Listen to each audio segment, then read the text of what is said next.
Tom, hi, how are you? Very well, thanks, Suzanne. How are you? I'm good, thanks. It's been a chilly start to the week and no different today on Tuesday, is it? No, happy Tuesday to you. But yeah, you can definitely feel in the UK that the weather is changing from summer to autumn. Yeah, 100%. But today we're looking at something bright and cheerful, aren't we? Looking at art. Arts, yeah, it's a very big subject. I was looking at a few definitions earlier on. It's quite interesting because I'm not artistic myself, and it's quite difficult to give a definition of what art actually is, why Mm, it exists, and obviously there's a massive history to it, and everyone knows about it and likes or dislikes different things. But absolutely. it's such a large subject, isn't it? It is, it's massive. And where are the boundaries, as you're suggesting? What is art and what isn't art? I think one of the trickiest questions you could be asked is, what is art to you, Mm, or what is art to anybody? I'm yeah, sure someone involved in that area could give us an answer, but it's very difficult to define. absolutely. Yes. It's visual poetry, I would say, but that's just me. Oh, I like that one. Visual poetry. I'll take that one. I just made it up, but it's word instead of words, it's pictures, isn't it? To put it more simply, that's what I'm trying to say. Instead of words, it's pictures, but such broad boundaries. Anyway, I'm going to be quiet and Well, let you. it's like you say as well, words and pictures. It's sort of what's the expression that a picture paints a thousand words, and it's definitely true, isn't Yes, it? absolutely. I'll put that for everyone to see. A picture paints a thousand words. It's very true. I've also put in a collocation in there, which is conflicting opinions, which Mhm. I was thinking of when I was looking at this and researching this a little bit, of Yeah. who has the largest art collection in the world. Ah, interesting. And there's conflicting opinions that I saw. I always believed it to be um, Queen Elizabeth, the Queen of the UK. Right, that makes sense because of the yeah. But I've That's also had conflicting opinions from other sources. But I do believe maybe it's us, being told that from children. But I believe she has got the largest art collection in the world, and I'll give you some statistics in the moment. You'd think she'd look a bit happier about it, wouldn't you? yes, you found a very cheerful picture. Normally she does look very, and I'm saying that with irony, it's not very cheerful at all, is it? And of course, the royal family in the UK have they're sort of not gatekeepers.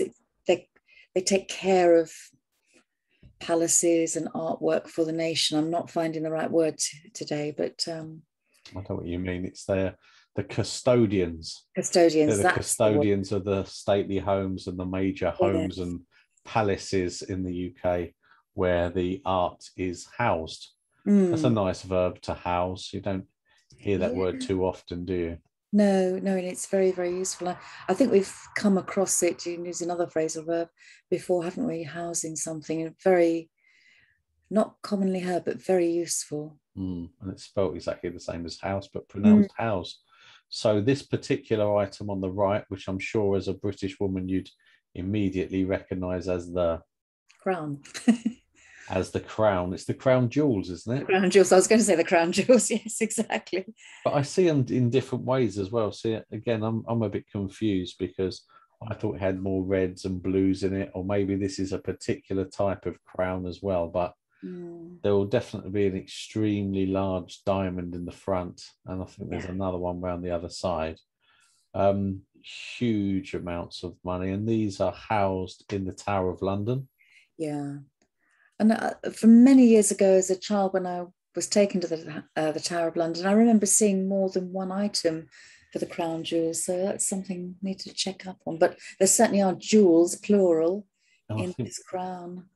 I think it might be a generic term as well, the crown Mm. jewel. So we think it's sort of one particular thing, but it's, as you say, it's a collection of many different items.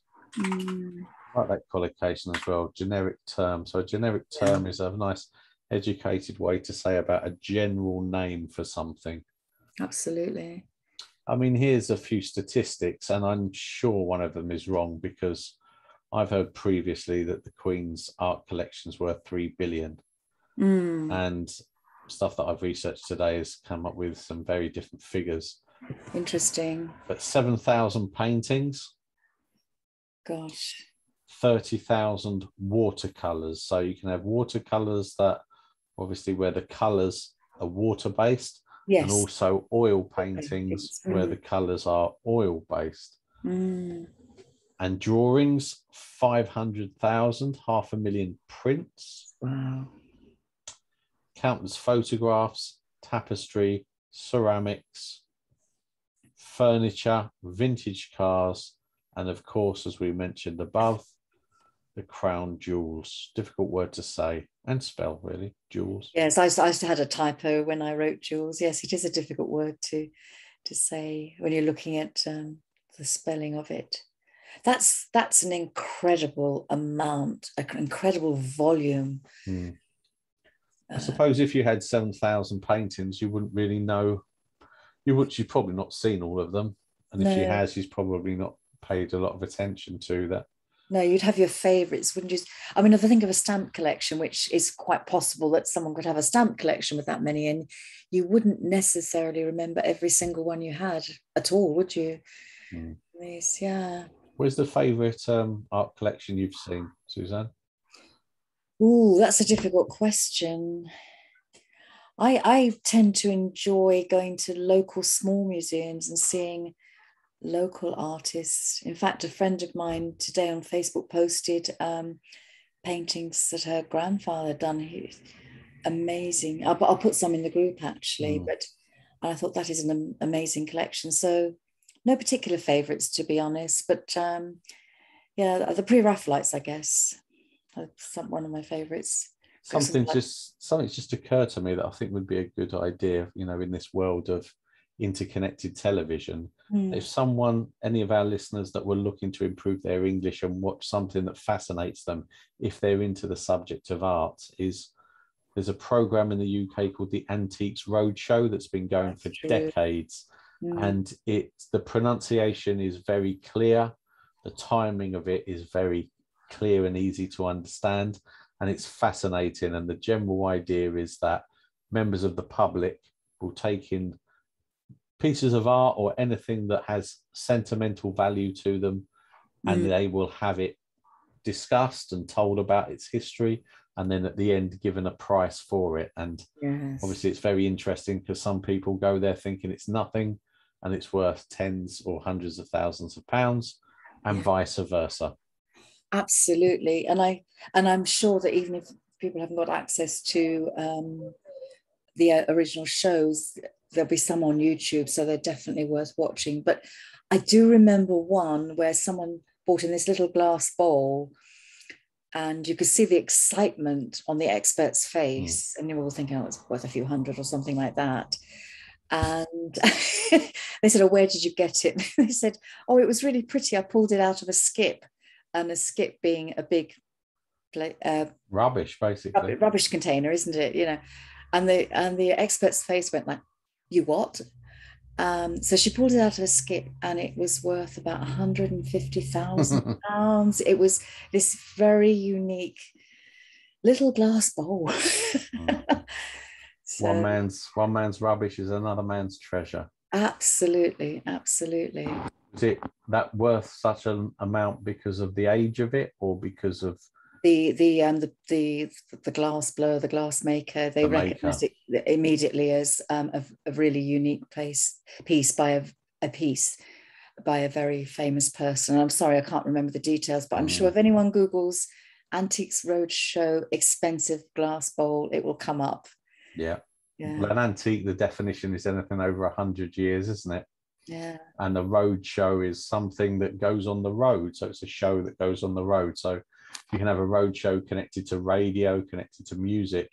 The Antiques Roadshow is they're traveling the country, going to stately homes, going to places of, you know, beautiful houses. So if you like the visuals and you like art and you're a little bit nosy, I think it's a fantastic program to watch. And it's a great way to practice because everyone speaks so well, don't they? Yes, they speak very well and very clearly. And as they're going into stately homes and castles, extremely interesting, because I know a lot of students that we've taught love coming to the UK to see the very distinctive architecture, just as we enjoy going to other countries and seeing that. So yeah, it's very, very great recommendation for Yeah. language and interest. Thank you. And a little bit extra there at the end. A royal finance expert has claimed a collection of artwork, which includes paintings by, see, I never knew this, Canaletto, Titian, and Vermeer. So she owns originals of this. Is estimated to be worth 100 million. Now, the collection is worth a lot more than that, isn't it?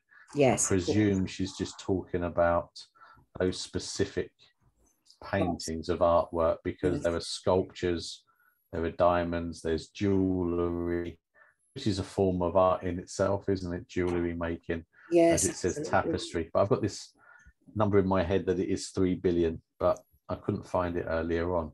I'm sure it must be approaching at least 1 billion because of the inherited wealth through the years. And as you said, that word being a custodian for the country. I mean, she in theory owns them, but I think Queen Elizabeth would say that they belong to the state, to the people, don't they? I'd like to think so. Yes.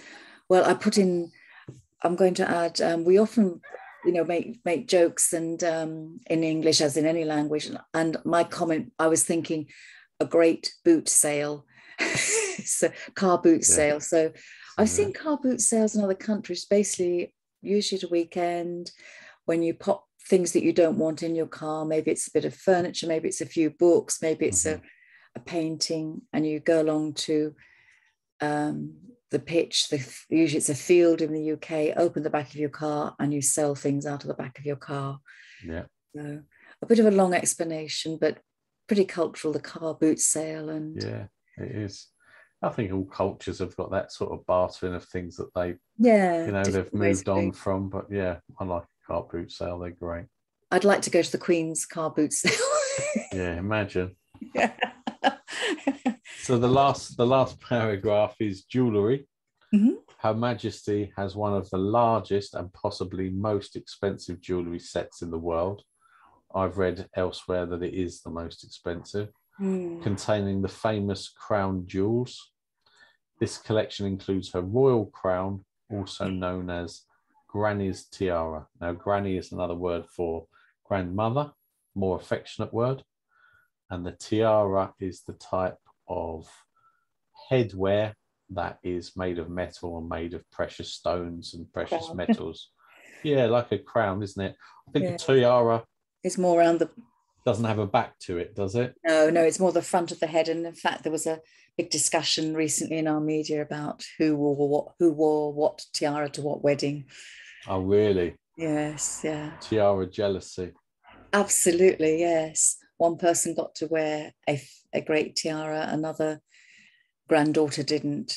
Obviously, all manufacturers made up by the media, but hey, the tiaras at the time we're talking about this very much in the media about who wore what. Yes. Very different lot of art there. Yeah, and also art, as you say, it's not only things, is it? No. It's things that we produce, whether it's a song, whether it's rhythm, whether it's dance, whether it's theatre. It's incredible subject that I would like to have and know a lot more about than I do. Absolutely. And I think the way we've been talking today is you see two people who are not experts, but we've had a conversation. We've been able to comment on things. We've been able to say we think, we believe, and that's the sort of conversation everyone can have, isn't it? We don't have to be experts to have a nice conversation about something. Definitely. And as we've said before as well, if you are a second language learner, whatever that language is, and you're maybe less confident in your own abilities, particularly with speaking, because here at Superfast English, we're focused mainly on the speaking. Yeah. But if there is a subject, you can always throw that question over to the other person whose native language it is. And while they're speaking, you can listen, you can formulate your questions. And then instead of it being 50-50, it's much more, you're a little bit more passive, which gives you a little bit more confidence and time to think and time to process what's being said and to think about your new ideas. And then if you couple that and connect that with fillers and language techniques that you've learned previously, then hopefully it will give you a much better foothold and contribution to the actual conversation that's being said. I used to use that technique a lot with languages. You know, you would, even if you weren't particularly interested in a subject and you knew the people around you were, and it was connected to their culture or their city or their area, you could throw in that question, a bit of a bombshell. And while they're talking about it, you're picking up golden nuggets all the time of language that you can use. That's so true. And you can just use very simple techniques like, oh, that's interesting, tell me more. People love to talk and speak. Tell me more. I want to put that one in because that is just so easy to understand, so true, isn't it? Yes, exactly. And you will be genuinely interested because you're, as Tom said, you're listening to, obviously, to understand, to get a few ideas, perhaps some new words. But again, you know, don't feel the pressure to understand everything. As we speak, you can see we go backwards and forwards. We start a sentence, we stop, we correct ourselves. It's not a grammatically perfect flow of words, far from it. So yeah, tell me more. That's interesting. Oh, really? I didn't know that. You know, all these fillers, aren't they? And show interest. I mean, if you go through a normal conversation and you pick out the fillers, it's, you know, it's going to be 30-40% of the conversation most of the time. 100%. And you can always use, you know, little techniques I've used before when I was learning noise in the background, learning Greek, which was sorry, I didn't catch that. I didn't hear that. So you get it repeated and pretending that you didn't hear something. You can use that now and again. We all do, very much so. Can you run that past me again? Can you run that past me again? Tell me. It's always like that one. Yeah, can you run that one in now? My virtual background is doing weird artistic things to my hair. And this is not a painting behind me. It could be a watercolor, but it's actually a picture of a local beach. But tell me more. Skies are very beautiful things to paint, aren't they? Seascapes. Yeah, absolutely. They're just subject of so many different paintings. And you can see how we've moved along this conversation. We've spoken about quite simple things and expressed opinions. We haven't, as Tom said before, we haven't expressed expert opinions. We're just having an everyday conversation, which I think brings us to the end of this Tuesday, doesn't it? Definitely. But I would recommend everyone to have a look through the tape script as well. Have a look at, you know, the script of what's being said, and you can always pick things out that you think would be useful, that you can adopt and take to in your own speech, you know, whether it's in a business meeting or whether you're doing a spoken exam, because, you know, speaking is a tough skill, probably the toughest of the four. Yes. I would say. I agree. And it's the one that needs sort of the most confidence, but also needs the most practice. Absolutely. And you know, reward yourself, be pleased with yourself, because you're doing two things at once. You're listening and you're speaking. So it's not easy. And, you know, good point. Incredible congratulations to anyone learning another language and, you know, giving it a go, trying to speak, you know, whatever level you're at, whether you're at beginner level or you're a really high intermediate speaker, you're still, you know, speaking to that level you're at and trying to do two or three things at once. So awesome stuff. Well done indeed. Well, good luck, everybody. Have a great Tuesday, and we will see you later in the week. Bye for now. Bye-bye.